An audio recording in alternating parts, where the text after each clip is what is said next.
सारण की धरती से राकेश सांडिल्य का नमस्कार है। बंधु, थोड़ा सा आज हम आउट ऑफ स्टेशन हैं, लेकिन हमको कुछ ज़रूरी समझ में आया कि नहीं, आज कुछ विशेष न्यूज़ मेरे पास मिला ढूंढते ढूंढते, तो मैंने सोचा कि आप लोगों तक हर हाल में पहुंचा दूं। समय तो नहीं मिला, जिस स्थिति में था सोचा कि वही स्थिति में इस न्यूज़ को आप तक पहुंचा दूं। आज मैं आपकी आंखों को खोल देने वाला आज न्यूज़ बताऊंगा। चूँकि मैं फरवरी में भी 2-3 वीडियो में अपने चर्चा किया था, एक लेटर भी मैंने निकाला था, एक कोर्ट का ऑर्डर और एक प्रयागराज से कोई पेपर का न्यूज़ था, उसी के आधार पर पकड़ते पकड़ते मैंने गया था। देखिएगा जा कर के, ओपीएस और यूपीएस से संबंधित हेडिंग है। आज ओल्ड पेंशन स्कीम, पुरानी पेंशन योजना के तहत 3 और 5 के जितने भी शिक्षा मित्र थे वे भी आएंगे। हालांकि मैंने उस दिन 4 महीना पहले बोला था कि आप लोग अभी शांत रहिए और यूपी का मैटर सुलझा लेने दीजिए, सुलझ जा रहा है तो आप अटैक कीजिएगा इस पर।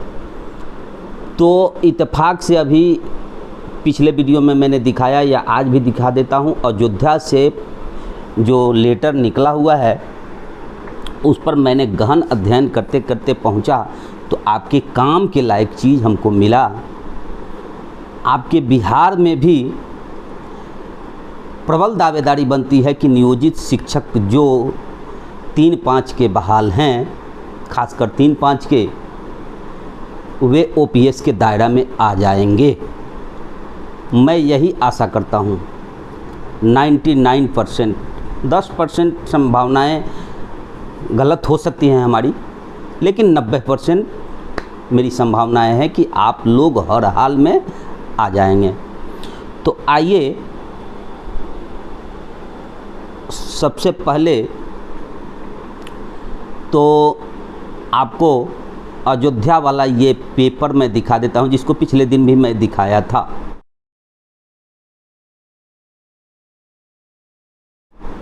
जो निकला हुआ है देख लिए। अब आगे आपको और चीज़ मैं दिखा रहा हूं, देखिए। ये देख लीजिए,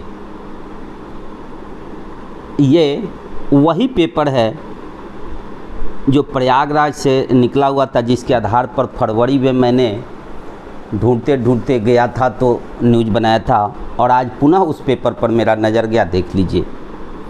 आगे मैं कुछ और आपको चर्चा कर देना चाहता हूं कि वास्तव में नियोजित शिक्षक, वैसे नियोजित शिक्षक जो 3-5 के हैं,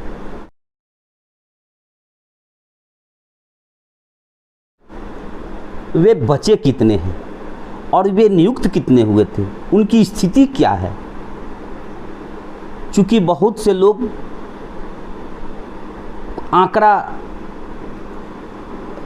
सही आंकड़ा पेश नहीं कर पाते थे, कुछ अनुमानिक आंकड़ा पेश किए जिससे कन्फ्यूजन की पैदा हो जाती, सरकार के अधिकारी लोग भी कन्फ्यूज हो जाते। इसलिए मुझे ये आंकड़ा आज जुटाना पड़ा। देखिए, वर्ष 2003 और 5 में कुल शिक्षा मित्र की संख्या 1,02,000 थी। 3 और 5 मिलाकर के 1,02,000 ही थी। इसमें भी ये तो आंकड़ा ये हो गया कि कितनी विज्ञप्ति निकली थी उसके आधार पर। उसमें से भी कुछ जगह ऐसे थे कि नियोजन तो उनका हो गया, लेकिन 2-4% ज्वाइन नहीं किए। तो लगभग अप्रॉक्सीमेटली 1 लाख समझ लीजिए। 1 लाख में से कुछ मित्र, शिक्षा मित्र जो थे, वे 1500 का देख करके अपना व्यवस्था 1500 से, बहुत लोग तो शर्म से भी छोड़ दिए, कुछ लोग छोड़ दिए। कितने छोड़ दिए ये हमको जानकारी ऑथेंटिक नहीं मिल पाई, और डाटा ये लेना बहुत ही कठिन काम था। कुछ शिक्षा मित्र इसमें से 34,540 में चले गए। लगभग 70% से ऊपर ही विशिष्ट बन चुके हैं, ये आप मानिए। अब शिक्षा मित्र प्रखंड या पंचायत से संबंधित कुल जो शिक्षा मित्र हैं, लगभग अनुमान के अनुसार 20 से 25 हज़ार ही बचे होंगे, इससे ज़्यादा नहीं होंगे, जिनका मूल वेतन अभी वर्तमान में 31,340 है। यही वास्तविक स्थिति है 3-5 वालों की, यानी कि मुश्किल से 20,000 होंगे या 25,000, इसी के बीच में होंगे, उससे अधिक नहीं हो सकते हैं। जो कर्मठ और कट्टर शब्द अभी आप लोग जो जोड़ रहे हैं, वो कट्टर जो बच गया है, कट्टर छोड़िए, जो थेथर हैं वही अभी बचे हुए हैं, और वे उनका निर्णय अच्छा है, मैं उनके निर्णय को सलाम करता हूँ। और एक बात और जान लीजिए, जो कठिनाई सहकर भी अपने पैर को उखड़ने नहीं देता है, भगवान ऊपर वाले उसकी किस्मत खोलते हैं, ये चीज़ आप जानते होइएगा। आगे आइए, मैं चर्चा विशेष रूप से करना क्या चाहता हूँ, जिसका मैं पूर्व में भी चर्चा कर चुका हूँ। हो सके तो आप लोग पेपर पेन लेकर करके अपना केस नंबर वगैरह नोट कर लीजिएगा, जिसके आधार पर मैं ये बोल रहा हूँ। पुरानी पेंशन योजना ओपीएस की पात्रता सबसे पहले देख लीजिए क्या है। आप लोग सुने होइएगा, मैंने भी चर्चा किया है फरवरी में कि सुप्रीम कोर्ट का भी एक आदेश था, और जिसके आधार पर 2023 में ही केंद्र सरकार आदेश निकाली थी सभी राज्य सरकारों को कि 1/4/2005 के विज्ञप्ति के 1/1/2005 या 1/1/4 के पूर्व के विज्ञप्ति के आधार पर, यानी कि उस दिन के पहले जो विज्ञप्ति निकल चुकी थी उसके आधार पर जिनकी भी बहाली चाहे उससे बाद में भी हुई है, जिसमें 34,540 वाले आए, चूँकि उनकी पूर्व की विज्ञप्ति था, इसीलिए उन पर वो लोग केस किए और उनको 9300 का स्केल मिला, वही आधार है। तो आइए मुख्य बात पर आते हैं। जिनकी बहाली 1/4/2005 के पूर्व के विज्ञप्ति के आधार पर भले ही उसके बाद हुई है, वे ओल्ड पेंशन के अधिकारी हैं, ओपीएस के अधिकारी हैं, पुरानी पेंशन योजना के अधिकारी हैं। ये सुप्रीम कोर्ट कहती है, केंद्र सरकार कहती है, और आपके बिहार के राज्य सरकार भी कहती है। पूछिए कैसे? तो मैंने चर्चा किया है अपने पूर्व के वीडियो में, नियोजित शिक्षक को भी मिलेगा ओपीएस या यूपीएस का लाभ, जो फरवरी का वीडियो है, जा कर के आप मेरे चैनल पर देख सकते हैं। विस्तृत चर्चा मैंने किया है, या उसका लिंक भी मैं डाल देता हूं इस वीडियो में। मैंने आज से 24 में ही लगभग 1 साल पहले एक लेटर मैंने देखा था, जो डायरेक्टर का लेटर था, इससे संबंधित उनका दूसरा लेटर था। लेटर पढ़ने से हमको यही लगा कि इसके पहले भी एक लेटर निकल चुका था, जिसमें लेटर में ये दर्शाया हो गया होगा, चूँकि वो लेटर मैंने नहीं देखा था, कि जो भी इसके दायरे में आते हैं 1/4/2005 के पूर्व के विज्ञप्ति के आधार पर उनकी डाटा को कलेक्ट किया जाए। लेकिन गलत डाटा पहुंचा था, इसी के एवज में पुनः रिमाइंडर आया था कि नहीं, सही डाटा दिया जाए, इस डाटा को सुधार करके और सही आंकड़े पेश किए जाएं। वही लेटर मैंने देखा था। तब आपके शिक्षा मित्र या शिक्षा विभाग या शिक्षकों से मुझे कोई मतलब नहीं था। हाँ, हालांकि इन सब मैटरों पर मेरा सेंसिटिव दिमाग और पेपर का मास्टर मैं बहुत पहले से हूँ, इसलिए मेरा नज़र गया तो मैं उस चीज़ को पढ़ा था। बहुत शांति से ये सब पेपर कोई सामने आता है तो उसको पढ़ लेते हैं, तो मैं मेरे मेमोरी में था। जिसका मैं चर्चा अपने वीडियो में किया तो उसके पहले वाला पेपर कोई आड़ा का साथी आपके हमको उपलब्ध करा दिए थे, लेकिन अभी मेरे पास वो उपलब्ध नहीं है, वो डिलीट हो चुका है, इसलिए मैं उसको नहीं दिखा सकता हूँ। तो उस लेटर का मुख्य मुद्दा यही था कि बिहार में भी कमेटी का गठन हो गया था और कमेटी ये निर्णय की थी कि जो भी इससे पूर्व के हैं उनको ओल्ड पेंशन में शामिल किया जाए। और मुझे ये भी एक बहुत बड़ा कारण लगता है कि बिहार में ये 23 का लेटर है, ये सितंबर या अक्टूबर का, तुरंत उसके बाद के पाठक जी को बुलाया गया कि बाप रे इसके तहत तो बहुत लोड हो जाएगा। लगभग 1 लाख नियोजित में शिक्षा मित्र से आए हुए हैं, वे इस दायरे में आएंगे ही आएंगे, इसलिए इस खेल को पलटा जाए। और तब से ये खेल को पलटने का साजिश चल रहा है और आज मैं इसका पुनः खुलासा कर रहा हूँ। देखिए वो केस नंबर मुझे मिल गया है सुप्रीम कोर्ट का, पूर्ण रूपेण उस पर चर्चा करता हूँ। मुख्य सिद्धांत यह है कि यदि कर्मचारी की नियुक्ति में देरी प्रशासनिक कारणों से हुई है और इसमें कर्मचारी की कोई गलती नहीं है तो उसे उस पेंशन योजना से वंचित नहीं किया जा सकता है जो उसके चयन की प्रक्रिया शुरू होने के समय लागू थी।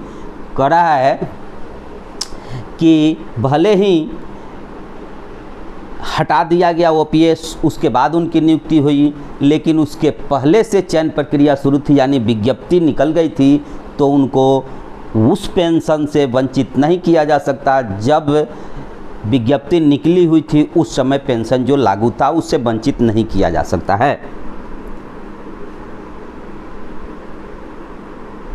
इस सिद्धांत को समर्थन करने वाले महत्वपूर्ण बिंदु कुछ हैं। विज्ञप्ति की तिथि, यदि पद के लिए विज्ञापन भर्ती की प्रक्रिया शुरुआत पुरानी पेंशन योजना के लागू होने के समय यानी 1/4/5 से पहले जैसा कि मामला हुआ था तो यह एक मजबूत आधार बनता है कि उम्मीदवार को पुरानी पेंशन योजना का लाभ मिलना चाहिए, भले ही उसकी वास्तविक नियुक्ति नई पेंशन योजना एनपीएस लागू होने के बाद हुई हो। समझ रहे हैं? आगे चलिए। चयन प्रक्रिया का पूरा होना, यदि चयन प्रक्रिया जैसे नई पेंशन योजना लागू होने से पहले पूरी हो गई थी लेकिन नियुक्ति पत्र जारी करने या ज्वाइनिंग में देरी हुई तो भी पुरानी पेंशन योजना का लाभ देने का तर्क मजबूत होता है।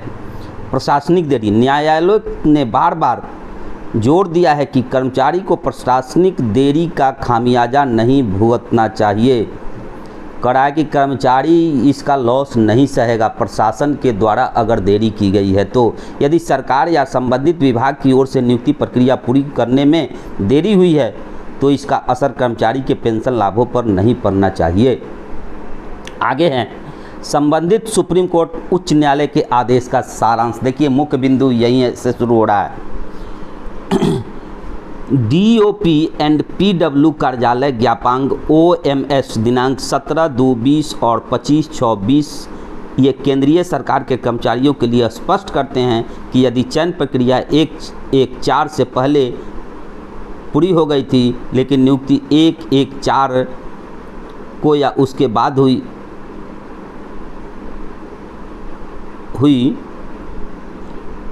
4 नहीं, ये 5 होगा, 5 के बाद हुई तो पुरानी पेंशन योजना लागू होगी।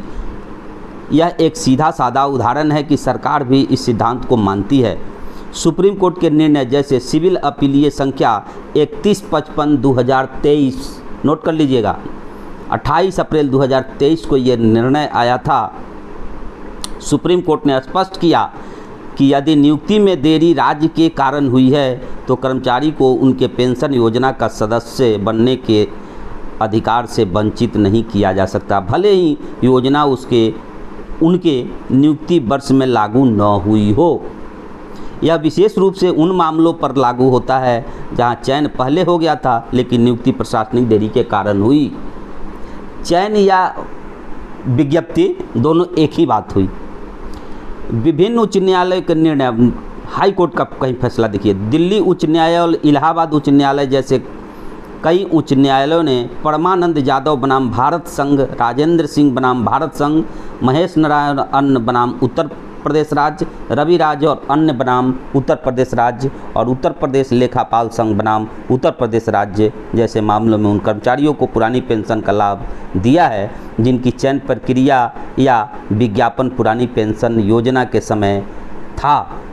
करा कि चयन प्रक्रिया या विज्ञप्ति पुरानी पेंशन योजना के समय जो था उसी के तहत ऑर्डर हुआ है, लेकिन नियुक्ति बाद में हुई है। अब आ जाइए आपके काम का चीज़। इससे स्पष्ट नहीं होता था कि आपको भी मिलेगा। आपको लग रहा होगा कि ले का बकबक कर रहे हैं, हमको मूर्ख बना रहे हैं हम लोगों को, ये तो सरकारी का बात है और ये पंचायती राज और स्थानीय निकाय की बात है। तो अब आप आ जाइए आपके विषय में। पंचायती राज और स्थानीय निकायों पर लागू होना, क्या ये नियम इन पर लागू होगा? तो आगे देखिए, राज्य सरकार के नियम पंचायती राज और स्थानीय निकायों के कर्मचारी राज्यों के अधीन आते हैं, इसलिए उनकी पेंशन पात्रता मुख्य रूप से संबंधित राज्य सरकार द्वारा बनाए गए नियमों पर निर्भर करती है। यदि राज्य सरकार ने अपनी कट ऑफ तिथि 1/4/5 से पहले 1 अप्रैल 2005 से पहले के विज्ञापन या चयन के आधार पर नियुक्त कर्मचारियों के लिए पुरानी पेंशन योजना को जारी करने का प्रावधान किया है तो यह उन पर भी लागू होगा। कराए कि उससे पहले अगर ये राज्य सरकार के कर्मचारियों पर अगर लागू है तो इन पर भी लागू होगा। न्यायिक हस्तक्षेप और समानता का सिद्धांत, कई उच्च न्यायालयों ने समानता के सिद्धांत के आधार पर निर्णय दिए हैं। इसका अर्थ यह है कि यदि केंद्र सरकार या राज्य सरकार के नियमित कर्मचारियों को किसी विशेष परिस्थिति में पुरानी पेंशन का लाभ दिया जा रहा है तो उसी प्रकार की परिस्थितियों में पंचायती राज या स्थानीय निकायों के कर्मचारियों को भी समान लाभ मिलना चाहिए, बशर्ते उनकी सेवा शर्तें समान हो।